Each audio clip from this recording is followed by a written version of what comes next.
2024 लोकसभा चुनाव से पहले जो फुल बजट था 2023 में, जिसका एक लंबे समय से इंतजार था, वो बजट अब पेश कर दिया गया है। यहाँ पर वित्त मंत्री निर्मला सीतारमण की तरफ से। हमारे साथ भारतीय जनता पार्टी के दिल्ली के इंटेलेक्चुअल सेल के हेड अक्षय कपूर मौजूद हैं। उनसे बात करेंगे। लगातार उनकी नज़रें थी इस पर और सुबह से बैठे हुए थे, इस बजट को देख रहे थे।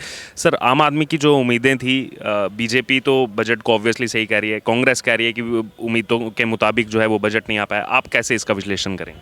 सर देखिए, हर साल ये सब चीज़ें चलती रहती हैं, बट आप एक अगर असली बुद्धिजीवी और इंटेलेक्चुअल से पूछेंगे तो हर एक सेक्शन ऑफ सोसाइटी के बारे में ध्यान दिया गया है। अगर आप देखें तो आप देखिए, टूरिज़्म के लिए जैसे छोटी छोटी चीज़ों के लिए बात करी गई है, उसकी सेफ्टी के लिए बात करी गई है। आप आज तक देखते हैं, देखो कि इतना ज़्यादा टूरिज़्म में बुद्धिस्ट कंट्रीज़ हैं, अराउंड 60% ऑफ पॉपुलेशन है हमारी जो नॉर्थ ईस्ट से ऊपर जाकर। उसके बारे में किसी ने देखा नहीं, वो आते क्यों नहीं है? क्योंकि टूरिज़्म में हमारे वहाँ पे वो जो जितनी सिटीज़ हैं, बोध गया और ये सब में आपको सिक्योरिटी नहीं है। मतलब अंत्योदय की बात करिए, लास्ट माइल तक की बात करिए, स्टार्टअप्स की बात करी गई है। आप देखो, यंग जनरेशन की बात करी गई है। इतने सारे स्कूल्स आ रहे हैं, 35,000 टीचर्स आ रहे हैं। मैं आज अगर टैक्स स्लैब की तो सबको ही बात करेंगे, थोड़ा अगर ऑफ द बीट जाके अगर बात करें तो वो बेटर है ना। आप मैं कह रहा हूँ, आप हॉस्पिटल्स की बात कर रहे हैं। हमने ऑलरेडी 156 हॉस्पिटल्स बनाए हैं एंड वी आर कंस्ट्रक्टिंग मोर। हम और ज़्यादा करते जा रहे हैं। डाउन द लेवल पे आर्टिफिशियल इंटेलिजेंस की बात करी जा रही है यहाँ पर। ठीक है, लोग साथ साथ एक बारी आर्टिफिशियल इंटेलिजेंस को देकर हम साथ साथ पेमेंट सिस्टम्स को सिक्योर कर रहे हैं। आज से 4-5 साल पहले कहते थे, हंसते थे कुछ दूसरी पार्टी के लोग कि भाई साहब, ये जो आप कह रहे हैं यूपीआई डिजिटल पेमेंट कौन करेगा? आज आप एक्सपेंस देखो डिजिटल पेमेंट्स का। आप इंडिया तो छोड़ो, 8 कंट्रीज़, इंडिया से रिलेटेड 8 कंट्रीज़ ने एक्सेप्ट कर लिया यूपीआई पेमेंट्स को। आप समझ रहे हैं बात को? सर, कितना एक्सपेंशन हो रहा है हमारा। और अगर आप छोटी छोटी चीज़ें देखें, निर्मला सीतारमण जी ने विमेन के लिए बात करी है, विमेन की सिक्योरिटी के लिए बात करी गई है, हेल्थ केयर के ऊपर बात करी गई है। और आई हैव 100 थिंग्स टू से, यू नो। और क्या क्या मेन पॉइंट्स आपको लगे जो आम जनता इस बजट पर जो बहुत ज़्यादा निर्भर रहती है? टैक्स स्लैब की तो जैसे बात चली रही है, 5 लाख से 7 लाख जो है वो बढ़ा दिया गया। और क्या क्या मेन पॉइंट्स है जो आम जनता को प्रभावित करें? सर, आम जनता के लिए आप देखें, नीचे लेवल पे जो टैक्स स्लैब से हर चीज़ रिलेटेड है। टैक्स स्लैब जो है, आज आप मैं आपको बताता हूँ क्या है। सर, पहले लोग कैश में लेते थे, कैश में करते थे।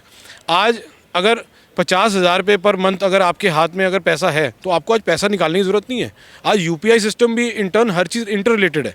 यूपीआई सिस्टम भी क्यों ज़्यादा सक्सेसफुल हो रहा है कि आप बैंक में पैसा रखें, सिक्योरिटी है।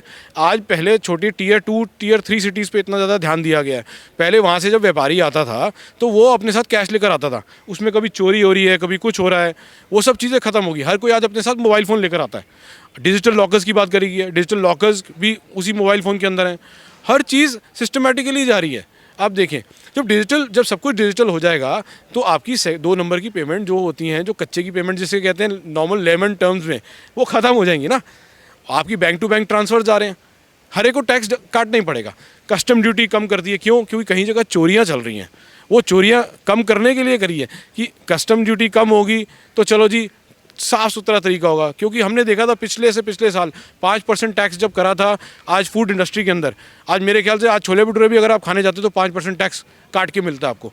ठीक है, everybody is happy for that. उसी पे लेकिन विपक्ष तो ये भी हंगामा करता है, आटे पे भी तो अब जीएसटी लगा दिया। सब देखो, वो उनका धर्म है करना, पर हमारा कर्म क्या है करना? हम अच्छा काम करते रहेंगे, लोगों के लिए सिंप्लीफाई करते रहेंगे। टैक्स सिस्टम बहुत सिस्टमेटिकली हमने उसको अच्छा करते जा रहे हैं। आईटीआर फॉर्म जो है उसको फिर से रिवाइज करके ऐसा सिस्टम कर दिया है जैसे अब्रॉड में होता है। और एक बात मैं आपको बताना चाहता हूँ, तो बहुत ज़्यादा बढ़िया बात है, पूरे वर्ल्ड के अंदर 49% टैक्स हमारा सबसे ज़्यादा टैक्स था। कॉर्पोरेट टैक्स जिसे कहते हैं, इसके कारण सिंगापुर लोग जा रहे थे, कॉर्पोरेट्स बहुत जा रहे थे वहाँ पर।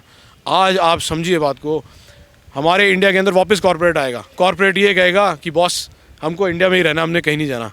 री इन्वेस्ट होता जाएगा पैसा। आप समझ रहे हैं, बहुत बड़ी चीज़ें हैं। एक आखिरी कमेंट लेना चाहूँगा। पहले रेलवे का बजट पूरी तरह से अलग आता था, अलग बजट पेश किया जाता था। अब रेलवे के बजट को इसमें इंक्लूड कर दिया गया है, तो क्या वो रेलवे का जो इसमें चीज़ें रखी गई, जो नई योजनाओं की बात की जा रही है, क्या वो फुलफिल हो पाएगा? सर देखिए, जो हमारी गवर्नमेंट है मोदी गवर्नमेंट, ये आप समझे बात को, ये हर चीज़ सिंप्लीफाई करने के लिए चाहती है। आपका जो टैक्स का तो सिंप्लीफाई कर ही दिया, सिंगल विंडो के सिस्टम पे भी आपको कॉर्पोरेट्स को बोला कि भैया तुम सीधा कंपनी बनाओ, कोई बात नहीं, सब करो। इसी तरीके से ये रेलवे को भी सिंप्लीफाई करना चाह रहे हैं। अब वो ज़माने ख़त्म हो गए कि पहले अलग अलग डिपार्टमेंट्स, एयरलाइंस अलग, ये अलग, वो अलग। वो उस टाइम की नीड थी, 1950s में नीड थी। आज नीड इसकी नहीं है। आज हर चीज़ ऑटोमेटिकली डिजिटलाइज हो गई है, तो एक छोटा सा पार्ट तो उन्होंने उसको इंक्लूड कर दिया। I think it's a good decision for them. 2024 से पहले आखिरी ये फुल बजट था।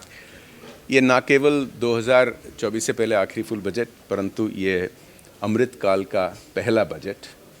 आने वाले 25 साल जो देश के लिए बहुत उज्जवल है। आप सब यहाँ उपस्थित थे। हम इतने सारे बुद्धिजीवियों के साथ, मिडिल क्लास और अन्य वर्गों के लोगों के साथ बैठकर बजट देख रहे थे। जिस तरह तालियां बज रहे थे आप सब देखे, और देश भर, ना केवल देश भर, दुनिया भर तालियां बज रहे हैं इस बजट पर, क्योंकि आज के दिन बड़े देशों में से भारत की बजट ही है जो सबसे तेज़ी से आगे बढ़ रही है। अभी नहीं, पिछले 6 साल से।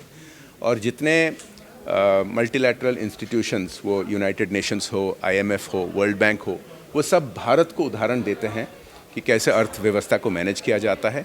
और भारत की छवि बदल चुकी है पूरी अंतर्राष्ट्रीय स्तर पे। लेकिन यहाँ तक पहुँचने के लिए हमें याद रखना चाहिए कि कितने कठिनाई और कितने मुश्किल समय को हमारे आदरणीय प्रधानमंत्री नरेंद्र मोदी जी ने बहुत टफ डिसीशंस लेने पड़े। GST को इम्प्लीमेंट करना इतना आसान नहीं था। अभी भी लोग हैं जो कठिनाई खड़े करते हैं सरकार के सामने हर हफ्ता, परंतु आज हम इस स्थिति पर पहुंच चुके हैं कि एक तरफ 35,000 करोड़ की रियायती दिया जाता है। जो टैक्स देते हैं उनका टैक्स अभी कम हो रहा है, और समाज के सभी वर्गों के लिए, सभी सेक्टर के लिए इस बजट में बहुत कुछ किया गया है।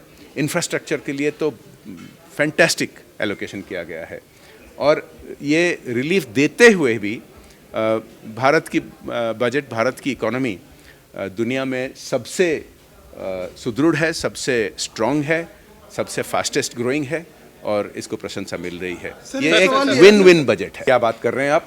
जब आपका जो टैक्स पे करते हैं वो टैक्स कम होगा, जब फिस्कल डेफिसिट, दुनिया भर जितने सारे देश हैं, जब फिस्कल डेफिसिट को सबसे अच्छी तरह से मैनेज किया गया है। अब कैसे कह सकते हैं? देखिए, कोविड के बाद सभी देशों पर कुछ ना कुछ अर्थव्यवस्था पर असर पड़ा, लेकिन आप देख सकते हैं कि अन्य देशों का हाल क्या है, हमारे पड़ोसी देशों का हाल क्या है। आप देख सकते हैं उनको खाने को नहीं मिल रहा है, पीने को नहीं मिल रहा है, जबकि पूरे दुनिया भर डेवलप्ड देशों के साथ भी अगर आप कंपेयर करें तो महंगाई अगर किसी देश में सबसे कंट्रोल किया गया है तो भारत में कंट्रोल किया गया है। फिस्कल डेफिसिट जो कम हुआ है, आने वाले दिनों में भी ये हमारे लिए, ये जो विपक्ष है हमारे, ये सभी अच्छे निर्णय को अपोज करते हैं।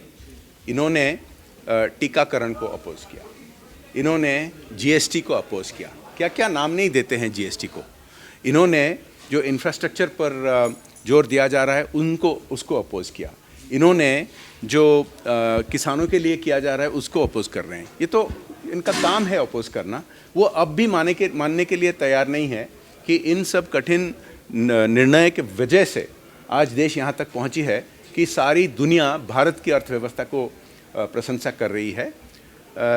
मार्केट अप होंगे, मार्केट डाउन होंगे, वो अलग बात है, लेकिन आज आप सब यहाँ उपस्थित थे, इतने सारे लोग यहाँ थे, कॉमन पब्लिक थे, बुद्धिजीवी थे, और उनका जो क्या रिएक्शन था आप सब ने देखा। देश भर ने सब देख रहे हैं, तालियां से सब स्वागत कर रहे हैं इस बजट को।